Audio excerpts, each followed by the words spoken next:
Hello students. तो आज हम आ गए हैं फिर से इकोनॉमिक्स में फ्लैशबैक सीरीज में। आज हम इकोनॉमिक्स में प्राइवेटाइजेशन के बारे में पढ़ने वाले हैं। हम एलपीजी पढ़ रहे थे। प्रीवियस वीडियो में हमने लिबरलाइजेशन के बारे में पढ़ा था। आज हम प्राइवेटाइजेशन और ग्लोबलाइजेशन के बारे में पढ़ने वाले हैं।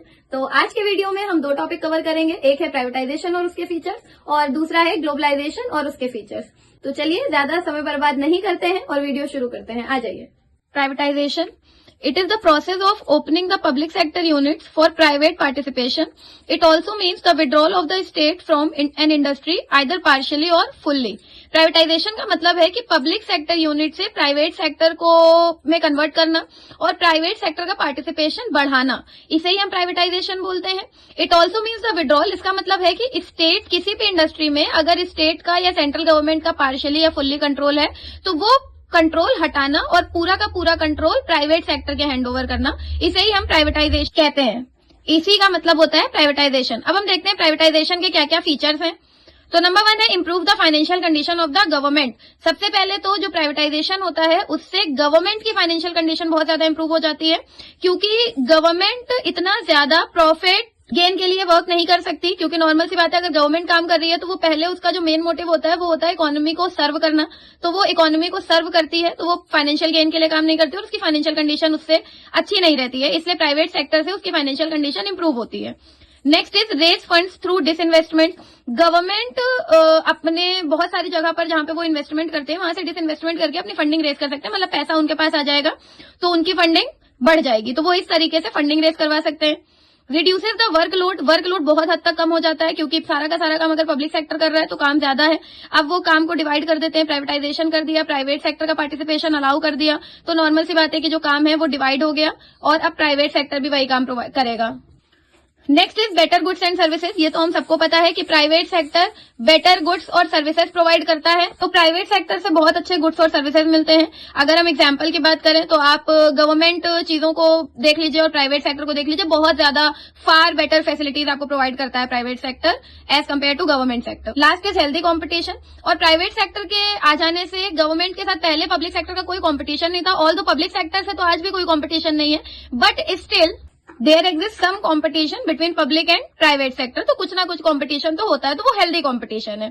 तो ये होते हैं फीचर्स प्राइवेट सेक्टर के और ये होता है प्राइवेटाइजेशन का मीनिंग। तो कहते हैं ग्लोबलाइजेशन पे। ग्लोबलाइजेशन क्या होता है? It means integrating the domestic economy with the world economy. It is the process of turning the whole world into one borderless world. इसका मतलब है डोमेस्टिक इकोनॉमी को वर्ल्ड इकोनॉमी से लिंक करना, इंटीग्रेट कराना, इसे ही ग्लोबलाइजेशन बोलते हैं। मेन मीनिंग यहां से यहां तक की है।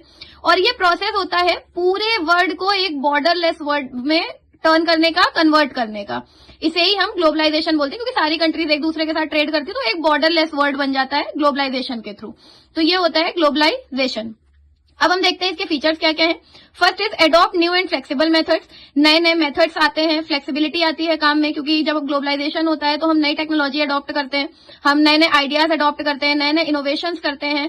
क्योंकि जो बाहर की एमएनसीज वगैरह आई उन्होंने एक नया एग्जाम्पल सेट किया ताकि इकोनॉमी में ट्रेड अच्छे से हो सके, बाहर की कंट्रीज को हम अच्छे तरह से गुड्स प्रोवाइड कर सके, क्वालिटी गुड्स प्रोवाइड। तो इस तरीके से नए नए आइडियाज आते हैं। नेक्स्ट है फ्लो ऑफ फॉरेन कैपिटल। क्योंकि दो कंट्रीज के बीच का ट्रेड है तो इस वजह से इसमें फॉरेन कैपिटल भी आती है, तो इस तरीके से जो फॉरेन कैपिटल का फ्लो है वो कंट्री में आता है।